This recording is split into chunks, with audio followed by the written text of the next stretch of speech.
এখনো এমন অনেক মানুষ রয়েছে যাদের নাকি সকালবেলা বেডটি না পেলে ঘুম ভাঙে না। আপনিও সেই অনেক মানুষের মধ্যে একজন নয় তো, যার সকালবেলা চায়ের কাপে চুমুক না দিলে ঘুম কাটে না? তাহলে কিন্তু আপনি মারাত্মক রকম ভুল করে চলেছেন। আমি এখনই বলবো আপনাকে সাবধান হয়ে যান, তার কারণ সকালবেলা খালি পেটে চা খেলে একাধিক সমস্যা দেখা দিতে পারে। সেই সকল সমস্যাগুলি নিয়ে আজকের এই ভিডিওতে আমি আপনাদের সঙ্গে বিস্তারিত আলোচনা করব। কিন্তু তার আগে আমি আপনাদের কাছে অনুরোধ করতে চাই যে আমার এই ভিডিওগুলি যদি আপনাদের ভালো লেগে থাকে, তাহলে আমাকে সমর্থন করার জন্য আমার এই চ্যানেলটিকে এই মুহূর্তে সাবস্ক্রাইব করে নিন। এটা আপনার জন্য সম্পূর্ণভাবে ফ্রি হলেও এটা আমার কাছে ভীষণ রকম ভাবে গুরুত্বপূর্ণ।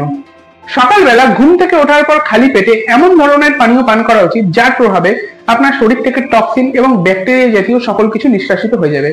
কিন্তু তার বদলে যদি আপনি সকালবেলা ঘুম থেকে উঠে খালি পেটে দুধ চা কিংবা কফি পান করেন, তাহলে কিন্তু তার প্রভাব হজম এবং মেটাবলিজমের উপরেও পড়বে। এবং চা যেহেতু মূত্রবর্ধক, তাই এর প্রভাবে কিন্তু ঘন ঘন প্রস্রাব হবে। এবং সকাল থেকে যদি আপনার শরীরে পর্যাপ্ত পরিমাণে জল না থাকে, তাহলে কিন্তু আপনি ডিহাইড্রেশনেরও শিকার হতে পারেন। সকালবেলা চা পান করলে কিন্তু শরীরে কর্টিসল তৈরিতেও বাধা সৃষ্টি হতে পারে, যার প্রভাবে অলসতা এবং ক্লান্তি অনুভব হয়। এবং চায়ের মধ্যে থাকা প্রাকৃতিক অ্যাসিড কিন্তু দাঁতের এনামেলকেও যথেষ্ট পরিমাণে ক্ষতিগ্রস্ত করে।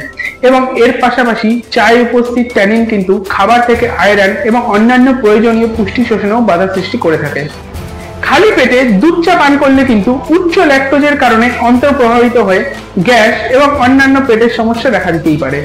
এবং কেউ যদি সকালবেলা চায়ের বদলে কফি পান করে দিনটা শুরু করে, তাহলে কিন্তু ক্যাফিনের প্রভাবে উদ্বেগ, অস্থিরতা, চাপের মতো বিভিন্ন সমস্যা তার শরীরে দেখা দিতে পারে।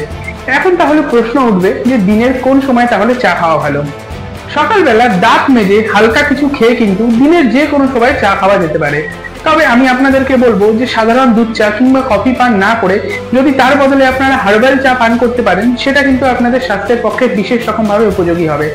তার কারণ বাজারে বিক্রিত যে সকল সাধারণ চা থাকে, সেগুলিতে কিন্তু আসক্তি জন্মানোর বিশেষ রকম ভাবে সম্ভাবনা থাকে।